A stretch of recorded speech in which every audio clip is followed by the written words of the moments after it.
covering the 2017 Dodge Challenger RT Plus.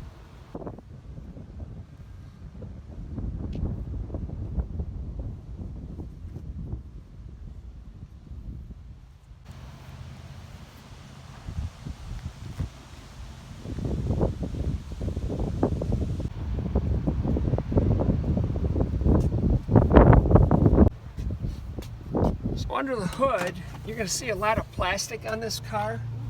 And I have mixed feelings about that, but in the end, I think I like it because it helps me to keep detailed and cleaned. This is a 345 cubic inch 5.7 Hemi. This particular model puts out 372 horsepower and 400 foot-pounds of torque. 5.7 typically gets anywhere for me 25 to 30 miles to the gallon. It's a little light on horsepower though, by today's standards. Dodge already has a 390 horsepower version of this on their pickup truck, and it makes me wonder why they didn't do that with this motor on the Challenger. Personally speaking, if I had my druthers, it would be a 400 horse motor with 400 pound-feet of torque. So the trunk on this thing is a monster. There is so much room back here. And on top of that, the seats will fold forward. Here, I installed a harness for a battery tender. You come right down here and show them. You can see where I installed the wire harness here. But this car has a very high ignition off draw, especially after shutdown. And I know a lot of guys online are complaining about their batteries going dead, but if you install a battery tender and keep up with it on a regular basis, it'll make a big difference. Here's the battery charger that we use.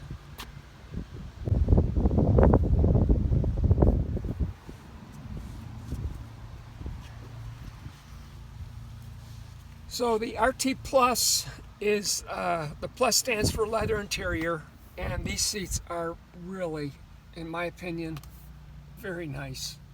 It's got telescoping wheel, adjusting up and down and in and out. We got CarPlay over here, and 8-speed transmission with a manual shift capability. But one thing cool about this car is the design of the console and even the instrument panel. There's a lot taken from the 70s. I call it my retro look with a modern ride. It's not the fastest car, but it'll get you down quarter mile in the mid 13s to upper 13s, and the 0 to 60 mile an hour is a little over 5 plus. I'm going to talk a little bit about the good, the bad, the ugly. Starting out with the good, I'd have to give high marks to the engine, which to me runs like a sewing machine. It is so smooth. The transmission, 8-speed automatic, is one of the best I've ever had.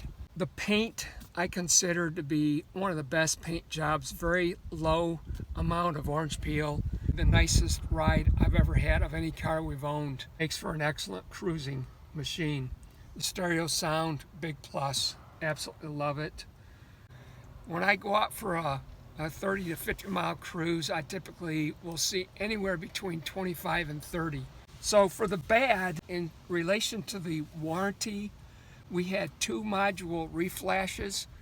I took the car back in for a hood gap realignment. The tail lamp was another warranty item I took it in for. It was installed improperly. The transmission cooler leaked transmission fluid all over the floor. Passenger A-pillar right here. This is covered with a material. This started to, the material started to separate up here. The car is heavy, and I'm torn whether to call this a bad or ugly. I tend to put it in the ugly category. I knew the weight of this car, which comes in roughly at 4,200 pounds, but I didn't realize at the time how it would impact the acceleration with this 5.7 as much as it does. None of these I consider deal breakers. If I had it to do over again, I would buy this car, hands down. But all in all, it's a fantastic car, and I would definitely purchase it again in spite of all these issues. But that's okay.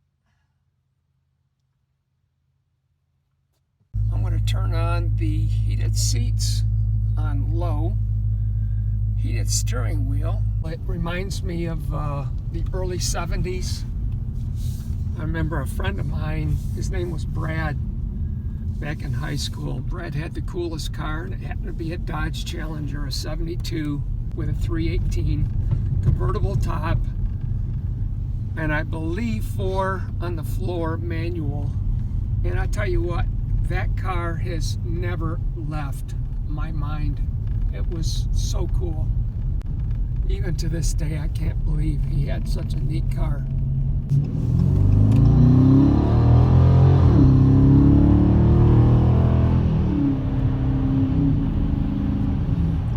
Even as heavy as it is, because the transmission has a pretty close ratio in the first 3 or 4 gears, it still gets up and moves. Another thing we like about this is the quietness on the interior. It really, they did a nice job on sound deadening, I think. Another mod that I've been considering for this car is a lowering kit. I think they call it stage 1 lowering, where it drops the overall car down about 1 inch and tucks the wheels up nicer into the wheel well.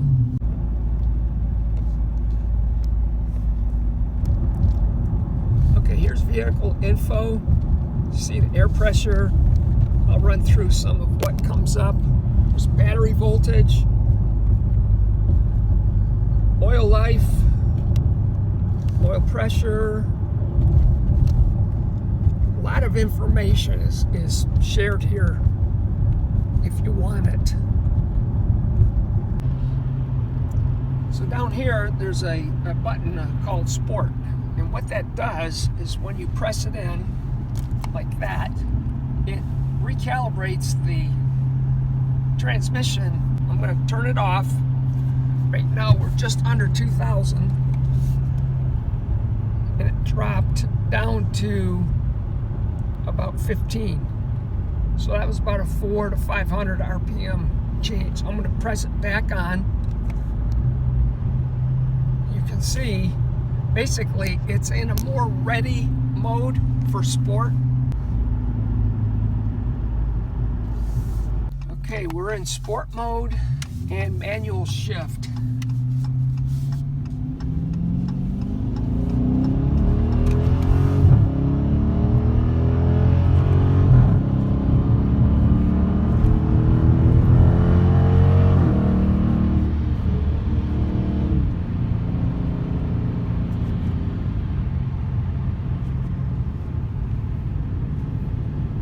There you have it. Now it's back on auto. Take it out of sport. Better slow down before I get a ticket here. I didn't realize how fast I was going. Okay, we're getting on the freeway here, and I'm going to put it in sport mode. I'll leave it automatic, see what happens.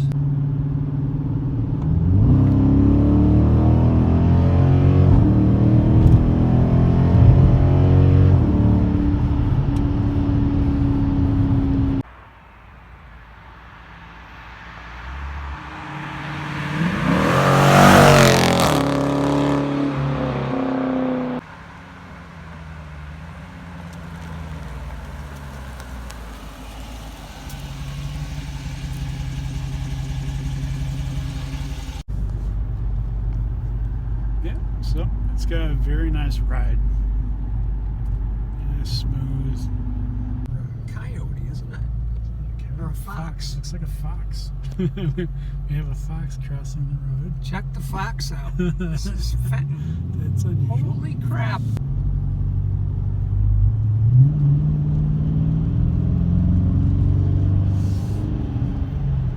Which board?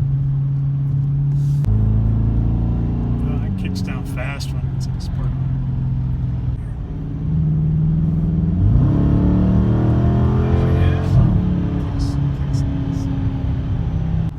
Get on the throttle. It's nice to have it just pop down a gear and go.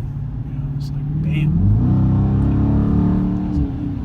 That's nice. That's fast. There, stick it in. Some power. That is nice. It's a nice drive, and the engine just sounds nice. It really does get up and go. It just sounds like a muscle car. It's a nice throaty, torquey motor.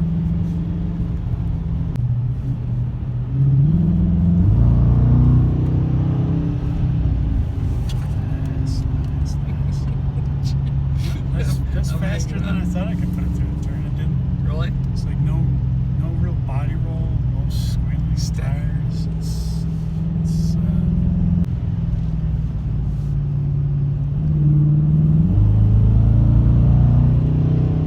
like it. I think we'll handle this guy.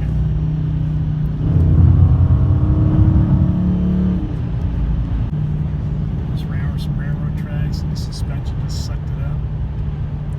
You know, it has a really nice smooth ride with these bumps and everything. In the turns, it's not picking up any body roll. It's not like driving a boat. I kind of thought it would feel more like a boat kind of a ride, you know, like swaying back and forth. But Right. it's not doing that at all. It's popping and going. It's nice.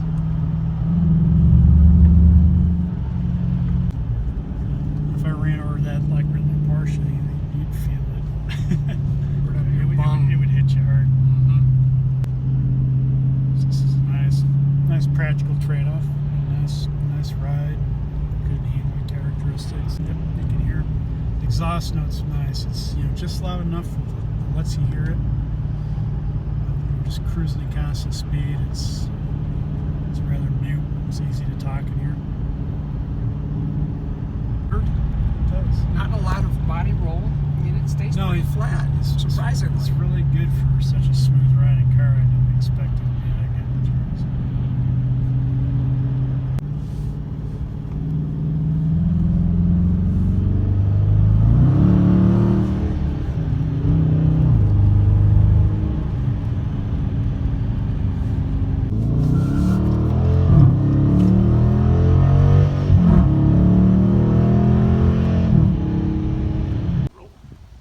So one of the cool things I like about this car are the wheels and the color of the wheels that came with the RT.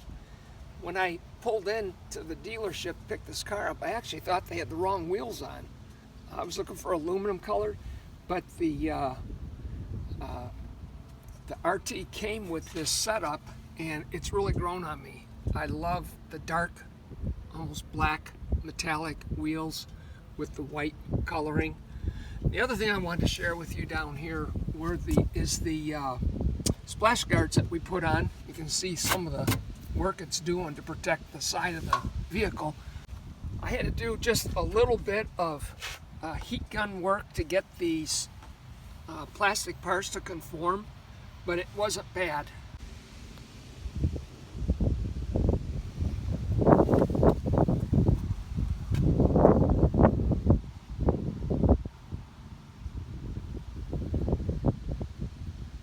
So that about wraps it up for today, everybody. I want to thank you for watching. Please hit the subscribe. Let me hear your comments, and hit like if you like the video at all. And hope you enjoyed this. We will see you soon. You guys take care.